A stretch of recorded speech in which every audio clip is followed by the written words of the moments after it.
नमस्कार साथियों, स्वागत है आप सभी का अंकित इंस्पायर्स इंडिया पर। मैं हूं अंकित अवस्थी। आप हैं मेरे साथ में एक ऐसी खबर पर चर्चा करने के लिए जो कि आपका ध्यान आकर्षित करेगी कि जब भी कोई देश चुनाव में होता है तो किस प्रकार की बातों के बीच फंस जाता है। आज हम चर्चा करने वाले हैं अमेरिका की। आप कहेंगे क्या इंडिया में चुनाव कम पड़ गए थे जो अमेरिका की यात्रा पर निकल लिए? मान लीजिए कि आप अमेरिका की यात्रा इसीलिए कर रहे हैं कि वहां पर भी चुनाव है और उस चुनाव में अमेरिका में होने वाले चुनाव जिसकी तारीखें फिक्स हैं कि नवंबर के अंदर इस साल के अंत में चुनाव होने हैं।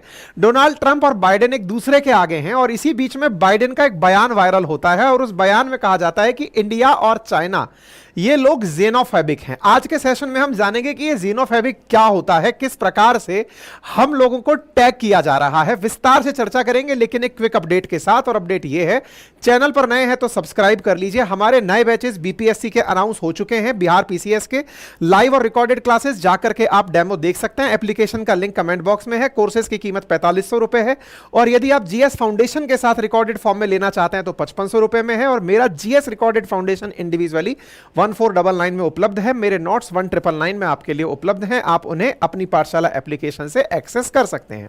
मेरे प्यारे साथियों, भारत में भी चुनाव चल रहे हैं और चुनाव के समय पर भारत के अंदर पक्ष और विपक्ष अनेक प्रकार के मुद्दों में उलझे हुए हैं। भारत के चुनावों में शुरुआती दौर में आपने सीएए को विधिवत रूप से लागू होते हुए देखा था, जब हमने यह सुना था कि भारत के अंदर किन किन देशों से कौन कौन आकर प्रवेश कर सकता है।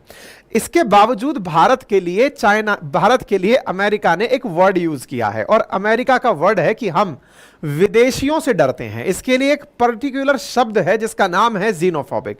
और यह शब्द यूज करने के पीछे बाइडेन की मंशा क्या है, क्यों वो अल्टीमेटली यह मानकर चल रहे हैं कि उनका ऐसा कहते ही उनके पक्ष में अमेरिका के अंदर माहौल बन जाएगा।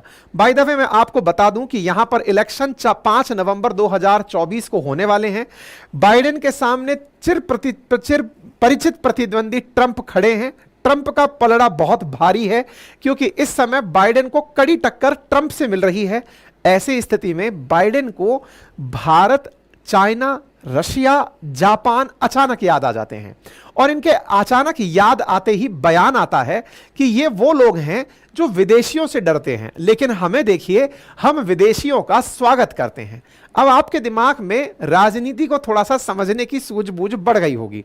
जिससे फायदा होता है वो उन्हीं को ही अपनी तरफ से पहचान देता है। बाइडेन की छवि अमेरिका में जानी जाती है कि ये इमिग्रेंट्स के समर्थक हैं, विदेशों से आने वाले लोगों के समर्थक हैं। ऐसी स्थिति में विदेशी जो अमेरिका में लगभग 5 करोड़ से ऊपर है, अमेरिका की कुल आबादी जहां लगभग 33 करोड़ है, बाइडेन अपनी प्रवासियों को लेकर छवि के लिए जाने जाते हैं। वहीं ट्रंप अवैध प्रवासियों के सख्त खिलाफ माने जाते हैं। इतने खिलाफ कि वो ये तक कह चुके हैं कि अगर मैं सत्ता में आ गया तो लगभग 10 लाख लोगों को अमेरिका से डिपोर्ट कर दूंगा। डिपोर्ट का मतलब है जैसे यूके अवैध प्रवासियों को रवांडा भेज रहा है, ऐसे ही अमेरिका मैक्सिको से बॉर्डर क्रॉस करके आए हुए लोगों को, लगभग 10 से 11 लाख लोगों को हवाई जहाज में बिठाकर या तो उनके मूल देश में छोड़कर आएगा या किसी और देश में छोड़कर आएगा। इसका मतलब यह हुआ कि अमेरिका की पॉपुलेशन में इतना बड़ा, यानी कि लगभग 10% से 12% के बीच में रोल प्ले करने वाले प्रवासी, अब प्रवासियों के साथ साथ अवैध प्रवासी भी, जिनसे सिंपैथाइजर जो वहां पर उनके रहते हैं, उनके मन में एक माहौल बनता है कि बाइडेन हमारे हितैषी हैं, हम यहां पर रह रहे हैं तो हमारे लिए बाइडेन काम कर रहे हैं। और ट्रंप के खिलाफ यह माहौल क्रिएट करना कि अगर ये सत्ता में आ गए तो तुम लोगों को यहां से हवाई जहाज में भर के बाहर फेंक आएंगे, इसी के लिए यह शब्द यूज किया। लेकिन अब वो कंपैरिजन किससे करें? मुसीबत यह है, इंडिया में इलेक्शन होता है तो इंडिया के इलेक्शन में पाकिस्तान चलता है, चाइना चलता है, रशिया चलता है, अमेरिका चलता है। लेकिन अगर अमेरिका में चुनाव है तो अमेरिका से ऊपर कोई इकोनॉमी बैठी नहीं है। दुनिया में सबसे ऊपर बड़ी सी इकोनॉमी लेकर, लगभग 28 ट्रिलियन डॉलर की इकोनॉमी लेकर अमेरिका टॉप में बैठा है। अब वो किससे कंपटीशन करे? जब नीचे झांकता है तो उसे अपने से नीचे दूसरे पायदान पर चाइना दिखाई देता है, तीसरे पायदान पर जर्मनी दिखाई देता, जापान दिखाई देता है। तो चाइना और जापान दोनों को एक साथ लपेटा। तीसरे नंबर पर जर्मनी, जिसको अपना भाई समझ के माफ कर दिया, लेकिन 5वें नंबर पर उसे इंडिया दिखाई देता है। तो एक साथ इन देशों को लपेटते हुए रशिया का नाम तो वैसे ही अमेरिका लेना ही था। बोले देखो हमसे नीचे की जो इकोनॉमी है वो हमसे नीचे क्यों है, यह समझाने का बाइडेन आज चुनावी सभा में प्रयास कर दिए। कहे कि ये लोग हमसे पीछे इसलिए हैं क्योंकि हमने अपने देश में प्रवासियों को जगह दी है और ये लोग प्रवासियों से डरते हैं, विदेशियों से डरते हैं, इसीलिए ये लोग पीछे रह गए। बाइडेन का यह बयान स्वाभाविक रूप से उन लोगों को बुरा लगेगा जो वाकई में ऐसे नहीं हैं। इंडिया को तो निश्चित ही लगना चाहिए। अखबारों की सुर्खियां इसलिए बड़ी बनी हैं क्योंकि जनाब इंडिया में विदेशी जितने साल शासन किए हैं इतना अमेरिका में किसी ने शासन नहीं किया है। इंडिया में तो अंग्रेजों का शासन 200 साल रहा है, उससे पहले विदेशी आक्रांताओं के रूप में बहुत सारे अफगान, मंगोल, तुर्क इंडिया के अंदर शासन करने आए हैं। इंडिया के अंदर तो प्रवासियों ने आकर के ही शासन किया है। हमारी 75 साल की आजादी में भी हम आजाद भारत तब से बने हैं, तब से हमने बांग्लादेशी, रोहिंग्या, श्रीलंका से आए हुए लोग और अफगानिस्तान से आए हुए लोग, पाकिस्तान से आए हुए लोगों को बड़ी संख्या में इंडिया में एज ए शरणार्थी देखा है। उसके बावजूद भी ये लोग अगर हमारे लिए ये कह देते हैं कि आपकी तरक्की ना होने के पीछे का बड़ा कारण ये है, हम तो उल्टा रिवर्स क्वेश्चन करते हैं कि सर अगर आप 200 साल हमसे ना राज किए होते, हम पर राज ना किए होते, तो हो सकता है कि आज अमेरिका कहीं खड़ा ना होता। सोचिए 200 साल हम पर शासन किया, उसके बावजूद आज इंडिया दुनिया की 5वीं बड़ी इकोनॉमी बनकर खड़ा है। प्रेडिक्शन है सीईआरबी का कि इंडिया 2080 तक पहुंचते पहुंचते इंडिया चाइना और अमेरिका से भी बड़ी इकोनॉमी बन जाएगा। 2027 से 30 के बीच में इंडिया दुनिया की 3री बड़ी इकोनॉमी बन जाएगा। सोचिए कि अगर हमारे 75 साल की आजादी में हम इतना कुछ पा गए, हम पर अगर 200 साल की आजादी रही होती तो शायद आज अमेरिका टॉप 10 लिस्ट में भी ना होता। लेकिन उसके बावजूद भी ये हमारे ऊपर, ये तो उल्टा चोर कोतवाल को डांट रहा है, हम पर ही। हमारी बिल्ली हमको म्याऊ कर रही है, हमसे लूटकर तुम अमीर बने हो। अमेरिकन असल में हैं क्या? अमेरिकन दुनिया का वो फर्स्ट वर्ल्ड नेशन अपने आप को कहता है जहां दुनिया के सारे लोग पैसा कमा के रहने चले गए, माइग्रेंट्स ही वहां पर शासन कर रहे हैं। खुद बाइडेन आयरलैंड मूल के व्यक्ति हैं, आयरिश मूल के व्यक्ति हैं और वहां पर आज प्रेसिडेंट बनकर बैठे हैं। यह सत्य है कि चाहे सत्या नडेला हो या फिर दुनिया के जितनी भी बड़ी टॉप कंपनीज में काम करने वाले सुंदर पिचाई जैसे लोग हों, ये सभी लोग गए दुनिया भर से ही हैं और इन्होंने ही अमेरिका को ताकत दी है। लेकिन इस ताकत के बयान के चलते इंडिया के बारे में यह बयान कर देना कि आज आप लोग इसलिए ग्रो नहीं कर पा रहे हो क्योंकि आप विदेशियों से डरते हो। भाई साहब, हमारा डरना भी आज हम अपने सेशन में बताएंगे, और तो और हम उन लोगों का भी आप आज के साथ आपके साथ नाम लेंगे जिनको आपने अपने बयान में लपेट लिया। बेचारा जापान लेकर के सेकंड वर्ल्ड वॉर से आपका पिछलग्गू बना हुआ है, छींकता भी आपसे पूछकर है कि पापा हम अपने पास एक बम बना ले क्या? आप उसको कह दिए कि विदेशियों से डरता है। लगभग लाखों की संख्या में विदेशी सैनिकों को अपने देश में रखने वाला जापान, उसको आप कह दे रहे हो कि आप हमसे डरते हो। यार, चुनाव जीतने के लिए बयान की मर्यादा का तो ख्याल रखो। रशिया के बारे में कहते हो, दुनिया के टॉप 10 लोगों के अंदर रशिया आता है जो इमिग्रेंट्स को अपने यहां रखता है। चाइना की बात करते हो, चाइना तो बेचारा खुद ही जनसंख्या के ओवर क्राउडेड होने से परेशान चल रहा है। हम भले ही उसे बेचारा कहें, लेकिन चाइनीज लोग इधर उधर फैलने स्वाभाविक है, आपके पास पहुंचने स्वाभाविक है क्योंकि आप लोगों ने यहां पर खूब राज किया। चलिए खैर, बाइडेन का चुनाव के समर्थन में दिया गया यह बयान उनके लिए बैकफायर कर रहा है क्योंकि दुनिया के देशों ने प्रतिक्रिया देना शुरू कर दिया कि सर चुनाव आपको जीतना होगा, हमको आप काहे घसीट रहे हो इस लाइन में कि हम डरते हैं विदेशियों से। तो आइए आज हम प्रयास करते हैं इस बात को समझने का कि ये जो 3 लोग आपको इस तस्वीर में दिखाई दे रहे हैं, इनको एक साथ लपेटा गया है। इतना ही नहीं, जापान के जो किशिदा हैं जिनको कि बाइडेन ने लपेटा है, उनकी अपनी समस्याएं चल रही हैं क्योंकि वर्ड यूज कर दिया गया है 4 देशों के लिए, इंडिया, चाइना, रशिया, जापान, कि तुम लोग जीनोफोबिक हो। जेनोफोबिक शब्द का मतलब होता है जो विदेशियों से डरता हो, ऐसा देश जो ऐसे लोगों से डरता हो या ऐसा व्यक्ति जो ऐसे लोगों से डरता हो जिनका अलग देश हो, जिनका अलग कल्चर हो, जिनका अलग एथनिक ग्रुप हो, ऐसे लोगों से डरने वाले लोगों को जेनोफोबिक कहा जाता है। कैम्ब्रिज डिक्शनरी के अंदर जेनोफोबिक शब्द का अर्थ है विदेशियों, उनके रीति रिवाजों, उनके धर्म को नापसंद करने वाले लोगों से। अजनबियों या विदेशियों या किसी भी अजीब और विदेशी चीज से डरने को जेनोफोबिया कहा जाता है और ऐसे लोगों को जेनोफोबिक कहा जाता है। बाइडेन ने यह हमारे लिए इलेक्शन कैंपेन में वर्ड यूज कर लिया। चीन की इकोनॉमी जो जल्दी ही अमेरिका को क्रॉस कर जाएगी, उसके लिए भी जेनोफोबिक वर्ड यूज कर लिया है। बाय द वे मैं दुनिया की इकोनॉमीज का एक बार ग्राफ आपको दिखाना चाहूंगा। अमेरिका जहां 28 ट्रिलियन के साथ टॉप पर है, चाइना 18 ट्रिलियन के साथ सेकंड पर है, जर्मनी 4.5 ट्रिलियन के साथ, जापान 4 ट्रिलियन के साथ, इंडिया 3.9 ट्रिलियन के साथ 5वें नंबर पर टिका हुआ है। इसी प्रकार से अगर टॉप 10 के लिस्ट में अगर आप देखें तो जो देश यहां पर दिखाई दे रहे हैं उनमें रशिया एशिया का चौथा ऐसा देश है जो कि 11वें स्थान पर है, लगभग 2 ट्रिलियन इकोनॉमी के साथ में। अमेरिका, चीन और भारत की अर्थव्यवस्थाएं टॉप 5 में अपना स्थान बनाए हुए हैं। ऐसी स्थिति में अमेरिका के द्वारा हम दोनों को नीचा दिखाकर अपने आप को बड़ा दिखाना उजागर हो गया।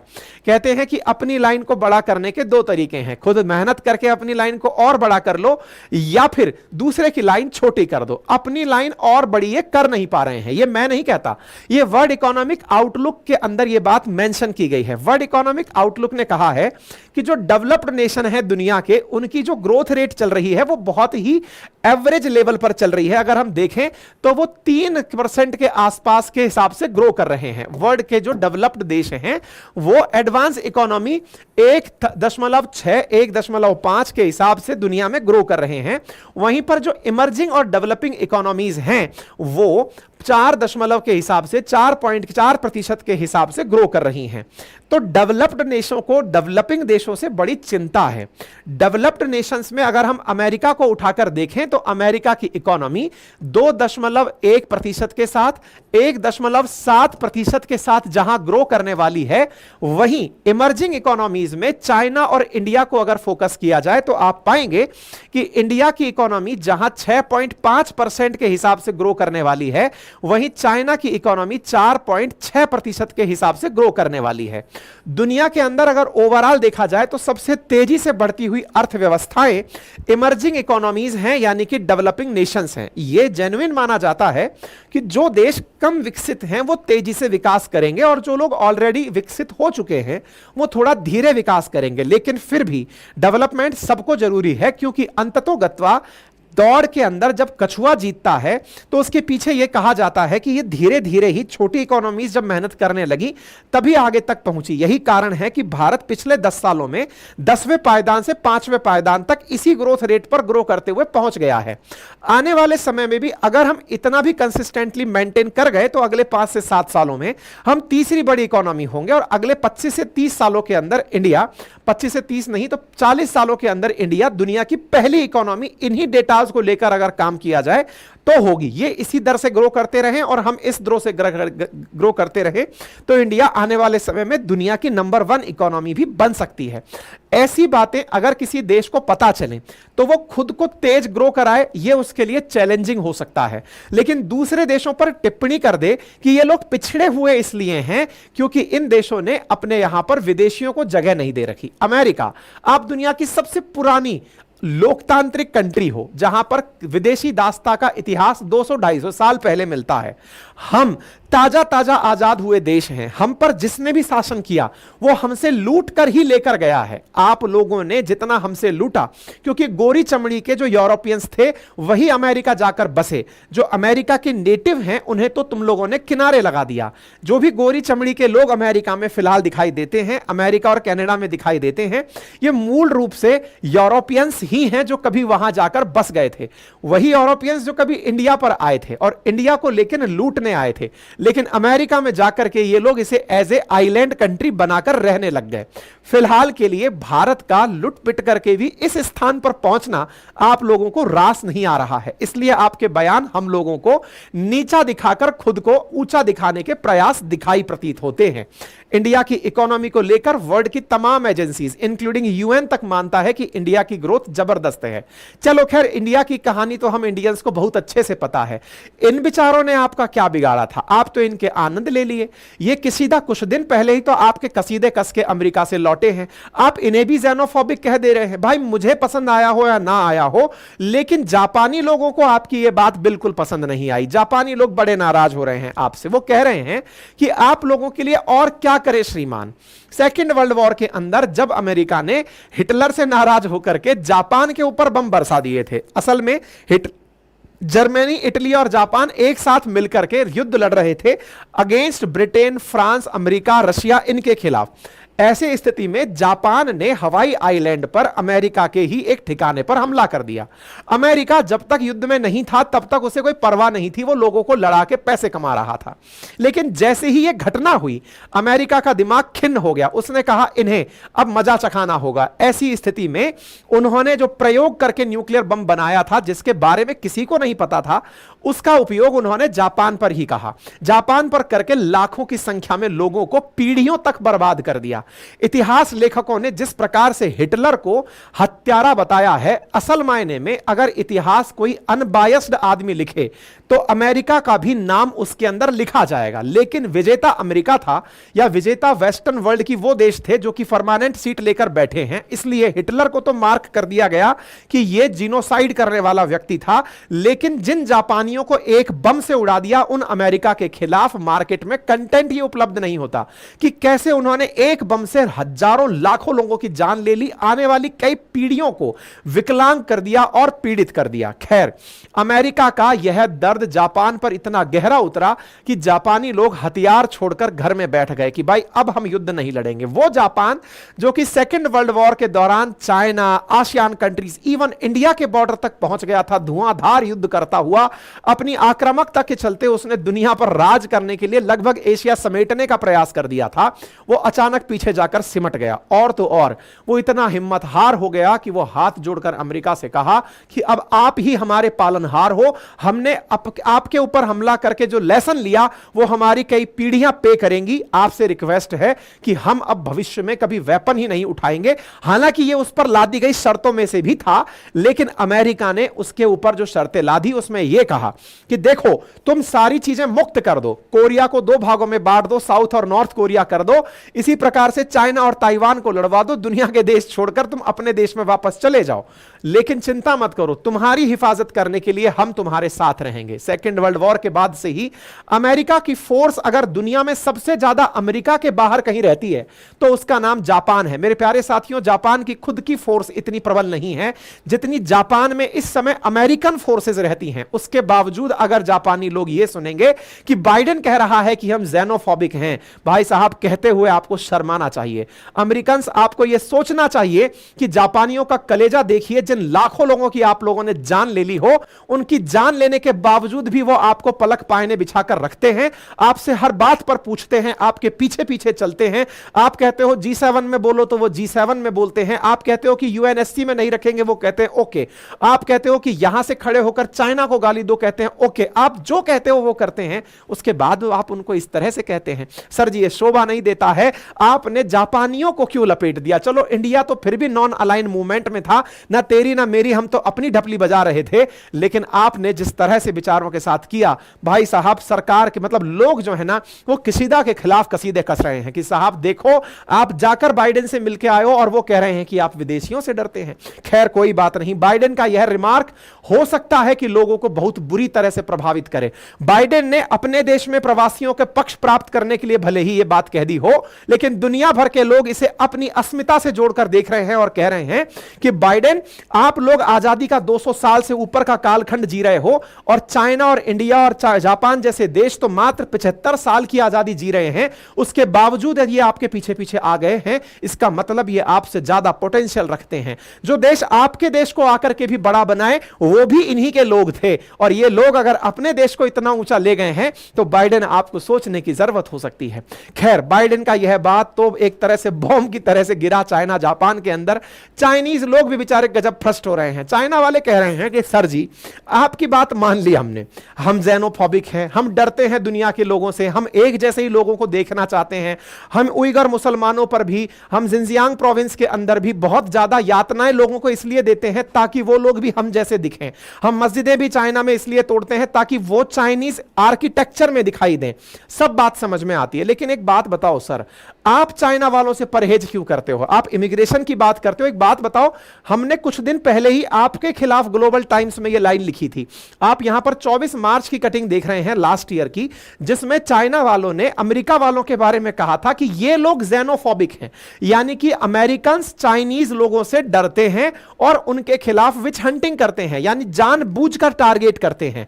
टिकटॉक जो कि अमेरिका की टेक्नोलॉजी के सामने आकर खड़ा हो गया है। आज अमेरिका का इंस्टाग्राम टिकटॉक के सामने पैरालाइज्ड फील करता है। आज टिकटॉक अमेरिका में सबसे ज्यादा चलने वाले एप्लीकेशंस में से एक है। आप टिकटॉक को बंद करने की बातें इसलिए करते हो क्योंकि वो चाइनीज लोगों ने बनाया है। आपकी बातों में, कहने में और कथनी करने में बड़ा अंतर लगता है। हमारे बारे में आप कह रहे हो, खुद के बारे में समझो। आप चाइना वालों से कितना डरते हो। चाइनीज स्टूडेंट्स को आप ऐसे ट्रीट करते हो जैसे कि ये लोग आपके देश में आतंकवादी या जासूस बनकर आ गए हो। आपको यह डर लगता है कि एक दिन चाइना अमेरिका से आगे निकल जाएगा। चाइनीज लोगों से डरना बंद करिए, अपने बागने में सेखी भगाना बंद करिए कि आप डरते नहीं हैं। आप लोगों के लिए पक्षधर हैं नहीं, आप लोग चाइना के खिलाफ एनी टाइम खड़े रहते हैं। चाइना ने इन्हें गजब लपेटा। बात करें इंडिया की, तो हमने तो इंडिया के बारे में आपको खूब अच्छे से बता दिया। इंडिया का इतिहास रहा है जी, लोगों को शरण देने में हम बहुत आगे रहे हैं। हम पर इन्वेडर्स आए उसका तो पूरा कालखंड है। अफगानी, मंगोल, तुर्क, ये तो सब हमारे पास आए ही इसलिए थे क्योंकि ये भूखे नंगे लोग थे। इनको पैसा मिलता नहीं था। सिल्क रूट के थ्रू जो इंडिया पैसा कमा के लाता था, चाइना का सिल्क बेचने भारत के जो व्यापारी जाते थे कुस्तुनतुनिया से होते हुए यूरोप तक माल बेचने, जो पैसा कमा के लाते थे, उन्हें लूटने के लिए जो रास्ते में बैठे अफगानी, मंगोल, तुर्क थे, इन्हें लगा कि इंडिया में बहुत पैसा है, चलो लूटने चलते हैं। और इसी क्रम में इंडिया में खूब सारे सिंधु नदी को क्रॉस करके विदेशी आक्रांता आए और यहां आकर के खूब पैसा लूटे। लेकिन जिनके पेट नहीं भरे वो यहीं आकर बस गए कि यार लूट कर लेके जाएंगे, फिर खत्म हो जाएगा, चलो यहीं रह लेते हैं। इस कारण से दिल्ली पर बहुत सारे लोगों ने शासन किया।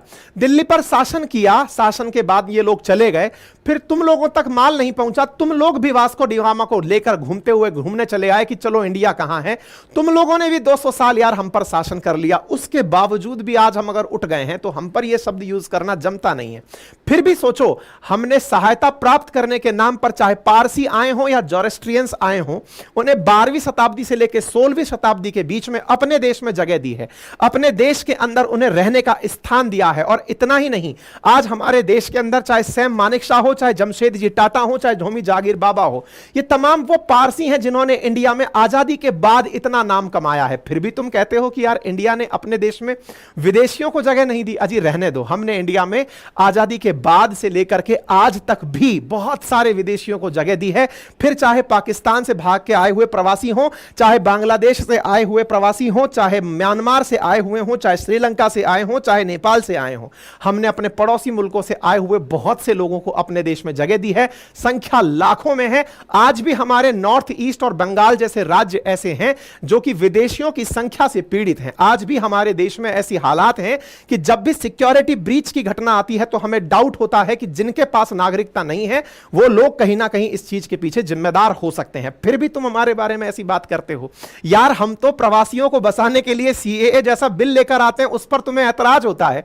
उसके बावजूद तुम ये कहते हो कि हम प्रवासियों से डरते हैं। हे अमेरिका, तुमको बयान देते समय सोचना चाहिए। हे बाइडेन, तुम जो बयान दे रहे हो थोड़ा विचार करो कि यह तुम्हारी पॉलिसी से अलग है। खैर कोई बात नहीं, ये सारी चीजें तुम्हें आईना दिखाने के लिए पर्याप्त हैं। और तो और, हम G20 जैसे इवेंट में वसुधैव कुटुंबकम जैसी बात करते हैं कि दुनिया एक है, हम दुनिया के लोगों को अपना घर मानते हैं, और फिर कहते हो कि हम ऐसा सोचते हैं। चलो खैर कोई नहीं, तुम्हारी सोच तुम्हें मुबारक।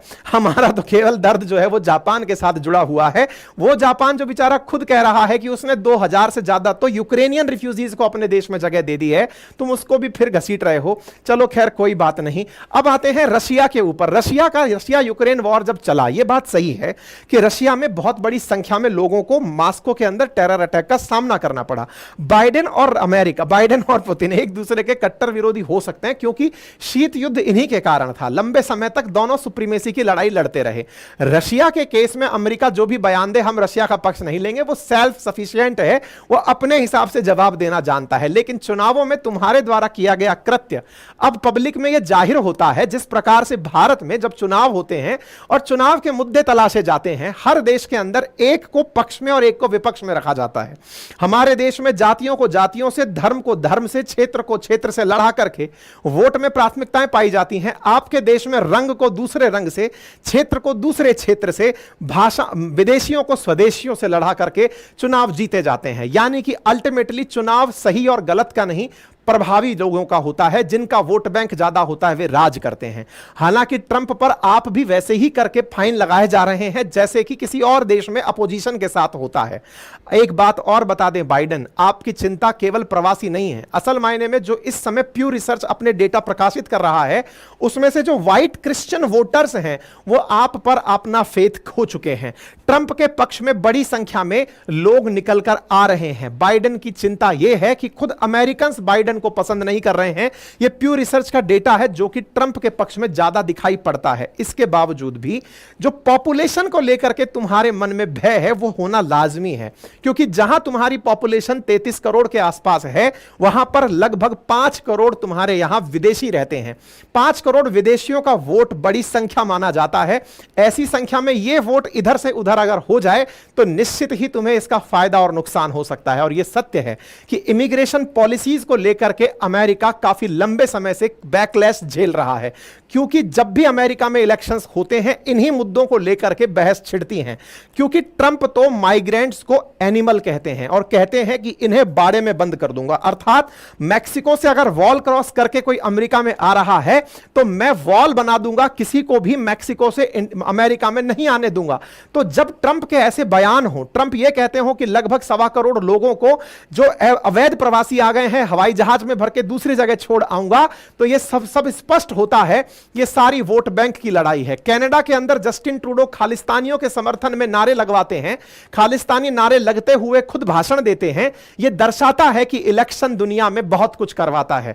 अमेरिका वाले जब दुनिया के और देशों के इलेक्शंस को जज करने निकलते हैं, वेस्टर्न वर्ल्ड जज करने निकलते हैं, तो वो इस आईने में जरूर बोल देते हैं कि देखिए इस देश में किस प्रकार का डिस्क्रिमिनेशन है। आप अपनी गिरेबान में झांक कर देखिए अमेरिका, आपकी चिंता इमिग्रेंट्स है और इमिग्रेंट्स आपके लिए बड़ा मुद्दा है और इस चक्कर में आप इमिग्रेंट्स को लेकर बात करते हैं।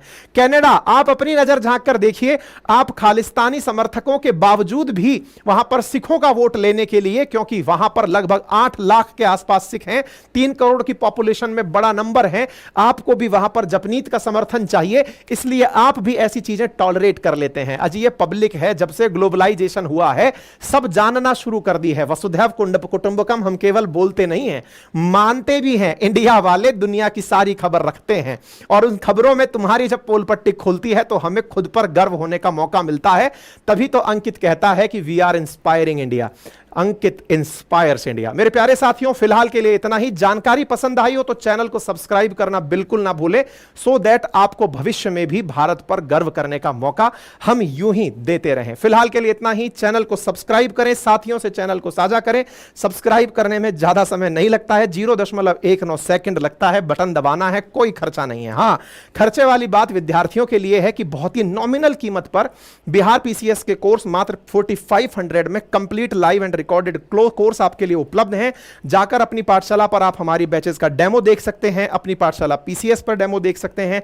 एप्लीकेशन का लिंक कमेंट बॉक्स में है। और हां, बीपीएससी के साथ अगर जीएस फाउंडेशन का कोर्स भी चाहते हैं तो ये 5500 में है, क्योंकि 4500 के साथ में 14999 का कोर्स अतिरिक्त रूप से आपको मिलता है, तो ये 5500 में उपलब्ध हो जाता है। बाकी घर बैठे हमारे नोट्स मंगाने के लिए 3000 पेजेस से अधिक के नोट्स आपके घर पर मात्र 1999 में कुरियर किए जा रहे हैं। आपका समय शुभ हो। बहुत बहुत धन्यवाद।